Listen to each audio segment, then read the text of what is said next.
Bismillahirrahmanirrahim. Qala Aliyyun aleyhisselam baqiyatul umri la qiymete laha ve qad yudraku biha ma fat ve yuhya biha ma mat. Aleyhisselam buyurur, ömrünün qalan hissəsi çox əzəmətli və dəyərlidir. Bu qədər əzəmətli ki, onun müqabilində bir qiymət təyin olunmuyor. Belə ki, keçmişdə itirdiklərini bu ömür vasitəsilə geriyə qaytara bilərsən, vücudunda ölən fəzilətləri təzədən dirilə bilərsən, yeni həyat əldə edə bilərsən. Necə ki, hür 24 saat içərisində bütün həyatın dəyişdi. Bəli, ömrünün qalan hissəsi ilə bütün ömrünü dəyişdi və biz də dəyişə bilərik. Bu saatlar içərisində dəqiqələr, anlar, günlər və aylar içərisində daha dəyərli günlər var və qiymətli bir ay var. O aylardan biri Şaban ayıdır. Peyğəmbərimiz buyurur, Şabanu şəhri və Ramazanu şəhrullah. Şaban ayı mənim ayımdır, Ramazan ayı isə Allahın ayıdır. Bəli, Şaban ayı xüsusilə hədisdə qeyd olunduğu kimi Peyğəmbərin ayıdır. Bir neçə şeyi tövsiyə etmək istəyirəm sizə bu ayda. İlk tövsiyə, bu ayda oruç tutmaq. Necə ki, Peyğəmbərimiz buyurur, Mən sâme şəhri, kuntu şəfiən yevməl qiyamə. Kim bu ayda oruç tutarsa, qiyamət günü ona şəfaətçi olaram, onun əlindən tutaram, onu tənha qoymaram. Bəli. Əleyhisselam nə gözəl buyurur? Buyurur, Peyğəmbərə olan sevgüzə xatir, həmən eşqə xatir, bu ayda oruç tutun, Allaha yaxınlaşmaq niyyəti ilə. Yəni, Peyğəmbərə olan sevginizi göstərin canınızla Şaban ayında oruç tutmağınızla. Nə gözəl, əgər bir insan o sevgiyə xatir Allaha yaxınlaşmaq niyyəti ilə oruç tutarsa, Allah ona nə nəsib edər? 1. Allahın məhbubu olar. 2. Xüsusi şəkildə qiyamət günü kəramətlə qarşılanar. 3. Cənnət ona vacib olar. Bəli, oruç tutmaq. Və xüsusilə də bu ayın 2 günü, həftəsinin 2 günü, 4-cü və 1-ci günü oruç tuta bilsəz, 20 dünya hacəti və 20 axirət hacətini əldə edə bilərsiniz. İkinci tövsiyəm, bu ayın bütün günləri dəyərlidir. Amma bu dəyərli günlər içərisində bir gün var ki, çox dəyərlidir. O gün elə bir gündür ki, 124 min Peyğəmbərin hamısı o günün hörmətini saxlayardı. Əleyhisselam o günü xüsusi gözləyərdi. O gün gəldikdə xüsusi sevgi ilə, məhəbbətlə ibadət eləyərdi. O gün Şaban ayının 15-idir. Elə bir gün ki, o gün dövrün imamı dünyaya göz açır. Bəşəriyyətin xilaskarı, elə bir şəxsiyyət ki, dünya bugün ona daha çox ehtiyacı olduğunu hiss etməkdədir. Və onu duyur, onsuz yaşamaq qeyri-mümkün olduğunu hiss edir və başa düşür. Və o gün ibadət eləmək, o gün əhya saxlamaq, oyaq qalmaq xüsusi tövsiyə olunub. Ramazan ayının Qədr gecələrindən sonra ən fəzilətli gecədir Şaban ayının 15-i. Bu ikinci tövsiyəm. Üçüncü tövsiyəm isə istiğfar eləməkdir, Allahdan bağışlanmaq diləməkdir. Gün ərzində 70 dəfə bu zikri söyləyə bilsəz nə gözəl. Əstəğfirullah və səlam, tövbə. Bağışlanmaq istəyirəm səndən, ya Rəbbəl aləmin. Məni bağışlayarsanmı? Bəli, bəşər, niyə bağışlamıram ki səni? Səndən bağışlanmaq istəyirəm. Əgər gündə 70 dəfə bu zikridir söz, çox əcri və mükafatı var. Bunu qeyd edeyim sizə ki, bir dəfə istiğfar eləmək bu ayda, digər aylarda 70 min dəfə istiğfar eləməkdən üstündür. Yəni, bir istiğfar 70 min istiğfardan üstündür. Ona görə bu ayda sizə tövsiyəm budur. İstiğfar eləyin, Allahdan bağışlanmaq diləyin, hamılıqla. Hamımız Allahdan bağışlanmaq diləyək. İlahi, bağışla bizi, bağışla etdiyimiz səhvləri, günahları, bağışla bizi ki, bəzi neymətlərimin qədrini bilməmişik. Bəzi neymətlərimin qədrini bilmədik, əlimizdən çıxdı. İlahi, sənə tərəf dönüş etmək istəyirik ki, həmən neymətləri bir daha bizə qaytarasan. Bəli, anlamışıq ki, çox böyük neymətlər itirmişik. Bu üçüncü, dördüncü tövsiyəm sizə. sədəqə vermək, Allahın yolunda pulundan keçmək və xüsusilə də belə bir günlərdə, xüsusilə belə vəziyyətdə. Baxın, insan adi günlərdə pulunu xərcləyir, amma çətin olanda vəziyyət biraz pisləşdikdə o anda pulu xərcləmək hər adama nəsib olmaz ki. Bəli, belə günlərdə sədəqə vermək, yoxsulların əlindən tutmaq, kimsəsizlərə baş çəkmək və onlara kömək eləmək çox tövsiyə olunan əməllərdən biridir. Ki, İmam Baqir əleyhissalam bizdən gileylənir, deyir, niyə sədəqə verib sərvətli olmaq istəmirsiniz? Bu da 4-cü tövsiyəm və 5-ci tövsiyəm. Zikr edin bu ay. Xüsusilə də bir zikir söyləyirəm sizə. La ilahə illallah və la nə'budu illa billah muxlisinə ləhuddin və ləv kərihələ müşrikun. Allahdan başqa bir məbud yoxdur.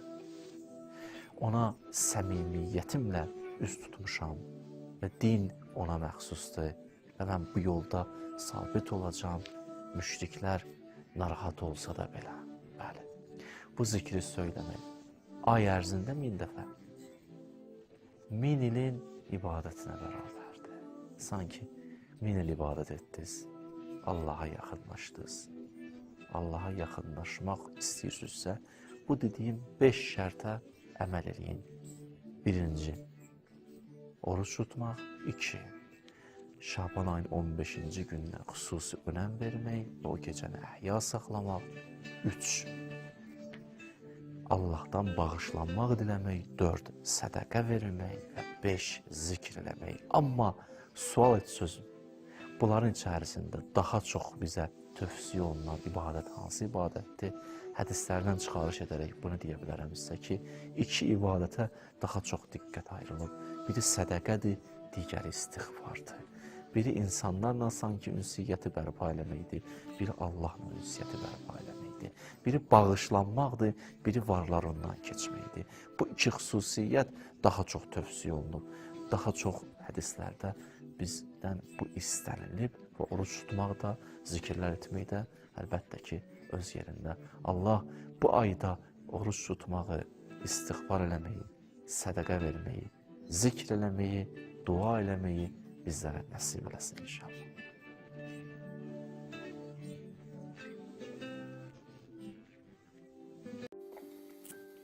Bismillahirrahmanirrahim. Şaban ayının fəziləti və əməlləri. Bil və agah ol ki, bu ay çox şərafətli aydır. Bu ay Peyğəmbərlərin ağası Həzrət Rəsulullahın ayıdır. Peyğəmbər bu ayı oruç tutardı və mübarək Ramazan ayına birləşdirərək buyurardı. Hər kim mənim ayımda bir gün olsa belə oruç tutsa, cənnət ona vacib olar. İmam-ı Sadiq əleyhissalamdan belə rəvayət olunur ki, Şaban ayı olacaq, İmam-ı Zeynal-Abidin əleyhissalamın səhabələrini ətrafına toplayıb buyurardı. Ey mənim səhabələrim, heç bilirsiniz bu ay hansı aydır? Bu Şaban ayıdır. Peyğəmbər buyurardı, Şaban mənim ayımdır. Öz Peyğəmbərinizin məhəbbətinə və Allaha yaxınlaşmaq üçün bu ayı oruç tutun. O Allaha and olsun ki, Ali ibn Hüseynin canı onun əlindədir. Atam Hüseyn ibn Əlinin belə buyurduğunu eşitdim. Əmir-əl-Mu'minindən eşitdim ki, hər kəs Peyğəmbərin məhəbbətinə və Allaha yaxınlaşmağa xatir bu ayı oruç tuta, Allah onu özünə yaxın edər. Qiyamət günü öz kəramətindən ona lütf edər və cənnəti ona vacib edər. Kəfəmi Səffan Cəmmaldan nəqlən yazır ki, İmam Sadiq əleyhissalam ona belə buyurdu. öz ətrafında olan şəxsləri Şəban ayının orucuna məcbur edin. Dedim, canım sənə fəda olsun. Bunda nə fəzilət var ki belə? Buyurdu, bəli, fəziləti çoxdur. Peyğəmbər Şəban ayını görəndə carçıya Mədinədə belə nida etməyi əmr edərdi. Ey Mədinə əhli! Mən Allahın sizə göndərilən elçisiyəm. Agah olun ki, Şəban mənim ayımdır. Allah rəhmət eləsin mənə bu ayda kömək edənlərə, yəni bu ayı oruç tutanlara. İmam Sadiq əleyhissalam Əmir-əl-Mü'mininin belə buyurduğunu deyir. Mən Şəban ayının orucunu Peyğəmbərin carçısını eşidəndən bəri tərk etməmişəm və ölənə qədər də onu tərk etməyəcəyəm. Sonra buyurur, bu iki ayın Şəban və Ramazan aylarının orucu Allah tərəfindən məğfirət və tövbədir.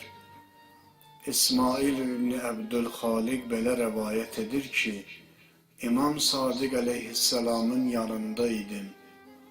Şəban ayının orucunun söhbəti açıldı.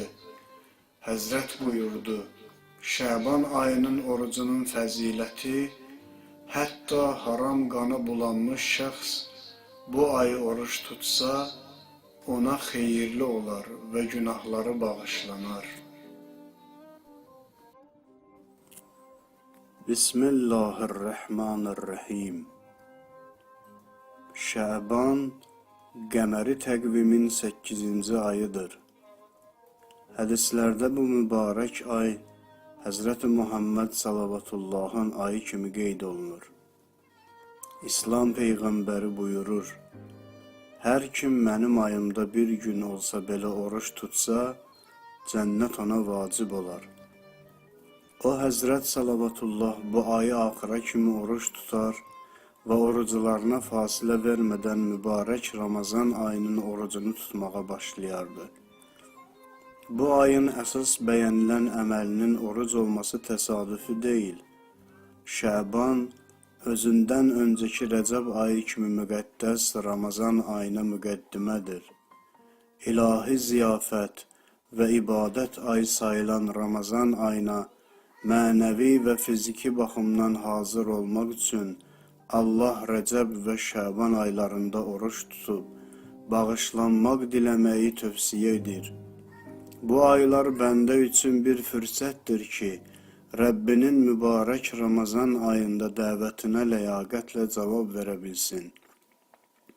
Həzrət Rəsulullah bu ay başlayandan Ramazan ayına qədər fasiləsiz hər gün oruç tutardı. Həzrəti Əli əleyhissalam buyurur ki, hər kim Allaha daha yaxın olmaq üçün, Peyğəmbəri Salavatullahı sevdiyini göstərmək üçün Şəban ayında oruç tutarsa, Allah onu özünə yaxın edər. İmam Səccad əleyhissalam Şəban ayı daxil olduğu zaman səhabələrini toplayar və onlara belə buyurardı. Kim Şəban ayını Rəsulullaha olan sevgisindən ötəri və Allaha yaxınlaşmaq üçün oruç tutsa, Allah onu sevər, öz ikram və ucalığına yaxınlaşdırar və cənnəti ona vacib edər. Bu ayın xüsusi günləri. Şəban ayının 3-cü günü İmam Hüseyn əleyhissalam dünyaya gəlib. Şəban ayının 4-ü Həzrəti Əbülfəzl Əbbas əleyhissalamın doğum gününə təsadüf edir. Şəban ayının 5-i İmam Zeynəl Abidin əleyhissalamın mövlud günüdür. Şəban ayının 11-i İmam Hüseyn əleyhissalamın sevimli övladı, Kərbəla qəhrəmanı Həzrəti Əli Əkbərin mübarək mövlud günüdür. Bu ayın ən fəzilətli vaxtı Şəban ayının 15-i, yəni Ni'mə-i Şəban bayramıdır. Şəban ayının 15-ci gecəsi və günü xüsusi ibadət vaxtıdır. Bu gecə Qədr gecəsindən sonra ən fəzilətli gecədir. Hədislərdə deyilir ki, Allah bu gecə edilən duaları qəbul edəcəyinə and içib. Bu gecə barəsində Peyğəmbər salavatullah Ayşəyə belə buyurub: Bu gecə ruzilərin bölündüyü, əcəllərin yazıldığı və həccə gedəcək insanların siyahısının müəyyənləşdiyi gecədir. Bu gecənin xüsusi hadisələrindən biri də 12-ci imamımız Həzrət Mehdi sahibəl əsr və zaman əccalallahu fərəcəhunun doğum günüdür. İmam Muhammed Baqir əleyhissalamdan bu gecənin fəziləti haqqında soruşulduqda o Həzrət belə buyurub: Bu gecə Qədr gecələrindən sonra ən fəzilətli gecədir. Allah Taala bu gecədə bəndələrinə fəzl və bərəkət əta edir və onların günahlarını öz kəraməti ilə bağışlayır. Belə isə Allaha yaxınlaşmaq üçün çalışın. Allah Taala öz müqəddəs zatına and içib ki, bu gecə heç bir əli nə qədər ki günah tələb etməyib, öz dərgahından boş qaytarmayacaq. Şaban ayının əməlləri. Seyd ibn Tavus Allahın Rəsulundan nəql etmişdir. Şaban ayının ilk 3 gününü oruç tutmağın və gecə Şaban ayının namazı niyyəti ilə 12 rəkət namaz qılmağın, hər rəkətdə həmddən sonra 11 dəfə İxlas surəsi deyilməlidir. Bu işin hədsiz savabı vardır. İmam Sadiq əleyhissalam buyurmuşdur: Şaban ayının ilk gününü oruç tutan şəxsə behişt vacib olar. İqbal kitabında bu gecə üçün çoxlu namazlar zikr olunmuşdur. Biz onlardan yalnız birini sizin nəzərinizə çatdırırıq. Bu namaz 12 rəkətdir. Onun hər rəkətində həmddən sonra 11 dəfə İxlas surəsi deyilməlidir. Bu ayda həmçinin mümkün qədər sədəqə vermək, çox sayda salavat demək, Əstəğfirullah və ətubu iləyh deyib Allahdan bağışlanmaq istəmək Şaban ayında Allahın bəyəndiyi əməllərdir.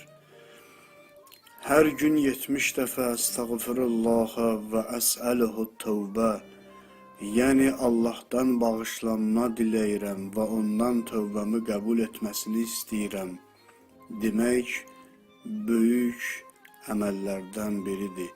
Hər gün 70 dəfə Əstəğfirullahəl-ləzi la ilahə illə huvər-rəhmanir-rəhim əl-hayyul-qayyum və ətubu iləyh deməklə Şaban ayında Allahdan bağışlanmaq diləmək, digər aylarla müqayisədə sanki 70.000 dəfə istiğfar etməkdir. Şaban ayı boyunca 1000 dəfə la ilahə illallah və la na'budu illa iyyəhu muxlisinə ləhud-dinə və ləv kərihəl-müşrikun deyən mümin 1000 ilin ibadətinin savabını qazanar. Şaban ayında tövsiyə olunan xüsusi hacət namazı. Şaban ayının hər cümə axşamı günləri, yəni 4-cü günlər 2 rəkət namaz qılmaq, namazın hər rəkətində həmddən sonra 100 dəfə İxlas surəsi, salamdan sonra isə 100 dəfə salavat deyilməlidir. Bu namazı qılan şəxsin Allah Taala bütün dini və dünyəvi hacətlərini yerinə yetirər. Həmçinin bu ayın cümə axşamı günləri oruç tutub tövsiyə olunub. Rəvayətlərdə qeyd olunub ki, mələklər Allah Taala'dan Şaban ayının cümə axşamında oruç tutan şəxsin bağışlanmasını və dualarının müstəcab olmasını istəyirlər. Nəbəvi xəbərə əsasən Şaban ayının bazar ertəsində və cümə axşamında oruç tutan şəxsin Allah Taala 20 dünya və 20 axirət hacətini yerinə yetirər.